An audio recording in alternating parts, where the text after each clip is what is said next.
कृष्णाय कृष्ण चैतन्य नामने गौरतुसे नमः। जय श्री कृष्ण चैतन्य प्रभु नित्यानंद श्री अद्वैत गदाधर श्रीवासादि गौर भक्तवृंद। हरे कृष्णा कृष्णा कृष्णा हरे हरे, हरे राम राम राम हरे हरे। हरे कृष्ण। सबसे भक्तों का हार्दिक स्वागत है आज के भगवद गीता की चर्चा में। हम लोग चर्चा कर रहे हैं श्रीमद् भगवद गीता चैप्टर 7, टेक्स्ट 49 तक चर्चा किए थे। नहीं, ये तो भागवतम का है, सातवां। दोनों में एक ही अध्याय चल रहा था, कंफ्यूजन हो जाता है। हरे कृष्णा कृष्णा कृष्णा हरे राम राम राम। सातवां अध्याय एंड टेक्स्ट 28, इस पे चर्चा कर चुके थे। 28 नंबर श्लोक। येषां त्वन्तगतं पापं जनानां पुण्यकर्मणां ते द्वन्द्वमोहनिर्मुक्ता भजन्ते माम तृणव्रता। इस श्लोक में विस्तार से चर्चा की। भगवान इस श्लोक में बोले, persons who have acted piously in previous lives and in this life, and whose sinful actions are completely eradicated or freed from the duality of delusion, and they engage themselves in my service with determination.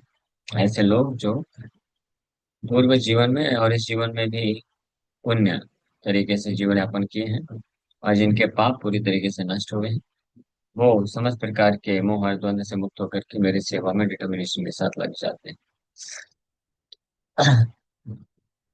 तो I think इसका तात्पर्य हम लोग चर्चा कर चुके थे। Next हम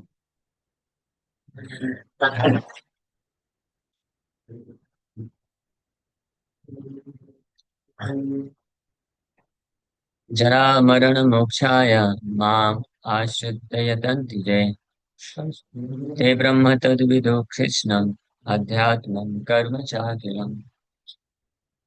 Intelligent persons who are endeavoring for liberation from old age and death take refuge in me and devotional service. They are actually Brahman because they entirely know everything about transcendental activities. भगवान बता रहे हैं कि ऐसे जो श्लोक में बताए कि जिनके सारे पाप नष्ट हो जाते हैं भजन करते करते, वो ही केवल द्वंद्व और मोह से मुक्त हो सकते हैं। द्वंद्व और मोह से मुक्त होकर के पूरी तरीके से पाप नष्ट रहित व्यक्ति मेरा फिर सेवा या भजन दृढ़व्रता होकर दृढ़ता के साथ करते हैं। और ऐसे व्यक्ति जरा मरण मोक्षाय माम आश्रित्य तन्ते।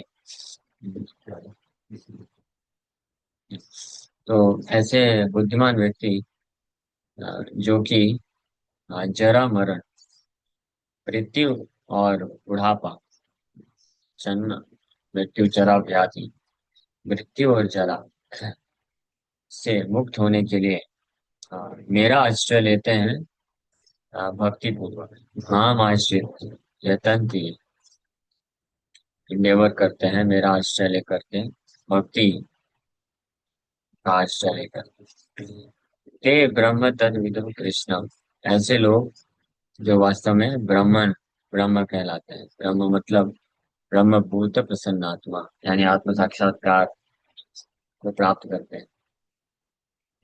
और आत्म साक्षात्कार यानी आत्मा के स्तर पे स्थित होते हैं, चूंकि वो पूरी तरीके से दिव्य कार्यकलापों को जानते हैं। ते ब्रह्म तद विदु कृष्णम अध्यात्म कर्म चाखिलम। अध्यात्म कर्म, अध्यात्म कर्म तो स्पिरिचुअल एक्टिविटी, यानी वो ये अंतर स्पष्ट रूप से जान जाते हैं कि क्या भौतिक है क्या आध्यात्मिक है, और अपने आप को आध्यात्मिक कर्मों में नियोजित करते हैं। भौतिक कर्मों से मुक्त करके आध्यात्मिक कर्म में नियोजित करते हैं। जन्म मृत्यु से मुक्ति के लिए मेरा आश्रय लेते हैं। डॉक्टर कृपा जी बोल रहे हैं, birth death old age and disease affect this material body, but not the spiritual body. ये जन्म मृत्यु और जरा व्याधि ये भौतिक शरीर को प्रभावित करता है, आध्यात्मिक शरीर को नहीं।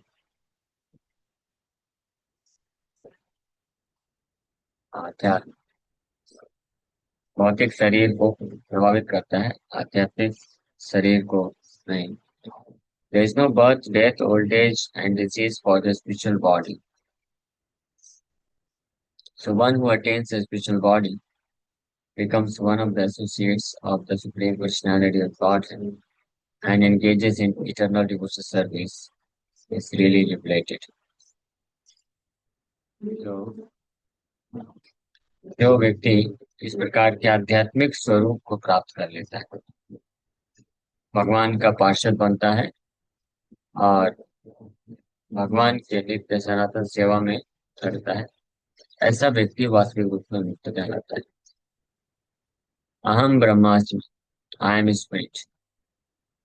It is said that one should understand that he is Brahman, a spirit soul.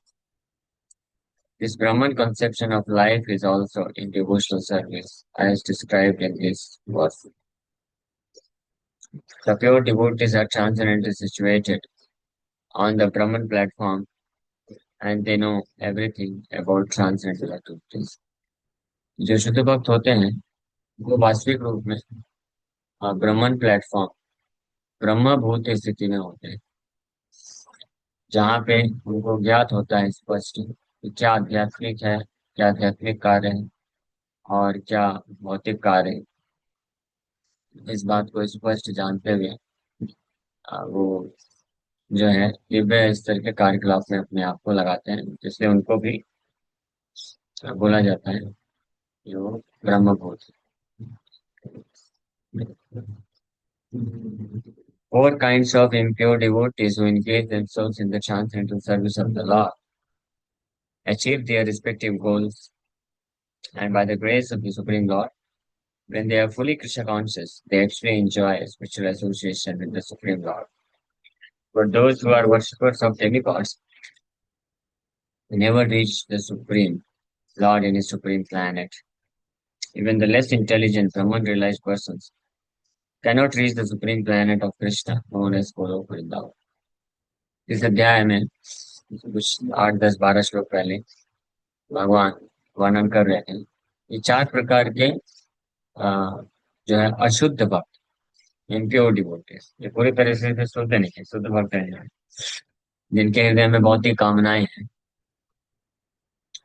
तो वो अपनी भौतिक कामनाओं को पूरा करने के लिए भगवान की दिव्य सेवा में भक्ति में लगते हैं और अपना जो भी भौतिक कामना होता है उसको पूरा करने के पश्चात जब भगवान की वो कृपा को प्राप्त करते हैं, वास्तविक कृपा को जब भगवान की सेवा में लगने से प्राप्त करते हैं और इस प्रकार से जब वो पूरी तरीके से कृष्ण भावना भावित हो जाते हैं तो उनको भी परम भगवान का आध्यात्मिक रूप से संग प्राप्त होता है। भगवान के वैकुंठा लोकों में, गोलोक वृंदावन में प्रवेश मिल पाता है, उनके पास चांस है।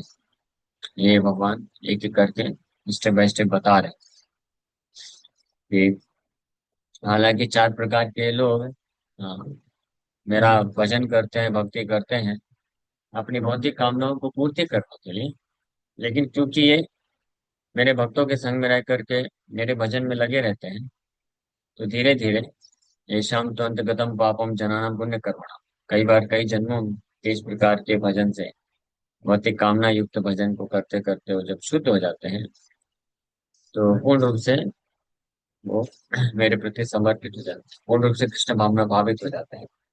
तब उनको भी वो डेस्टिनेशन, वो फल मिल जाता है जो शुद्ध भक्तों को मिलता है, भगवान का पार्षद बन करके भगवान के संग को प्राप्त करने का, नित्य रूप से, सनातन रूप से।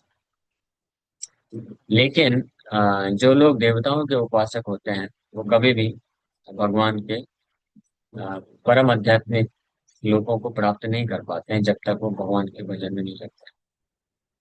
यहाँ तक कि जो मायावादी या ज्ञानी होते हैं जो कि ब्रह्मन रियलाइज भी होते हैं, ब्रह्म साक्षात्कार प्राप्त हो भी गया है, वो भी कृष्ण के परम जो लोग हैं गोलोक वृंदावन प्राप्त नहीं कर सकते। ये स्पष्ट गीता का शिक्षा है। Only person who perform activities in Krishna consciousness माम आश्रित्य, केवल ऐसे व्यक्ति जो मेरा ही आश्रय लेते हैं are actually entitled to be called Brahman. केवल उनको ही वास्तव में ब्रह्मभूत या ब्रह्म बोला जा सकता है। ये भगवद गीता का वर्डिक्ट है। Bhagavad Gita is most authorised literature because they are actually endeavoring to reach the Krishna planet. Such persons have no misgivings about Krishna and thus they are actually Brahma. ऐसे इनका अंतगतम पापम, ये पाप नष्ट हो चुके हैं भजन करने से, भगवान की सेवा में लगने से, धीरे धीरे क्रमशः।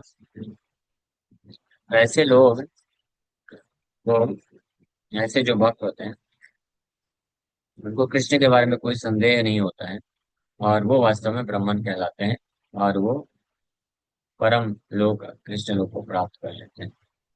Those who are engaged in worshipping the form or arch of the Lord, or who are engaged in meditation on the Lord simply for liberation from material bondage, also know by the grace of the Lord that the purports of Brahman, Adibhuta, etc., as explained by the Lord in the next chapter.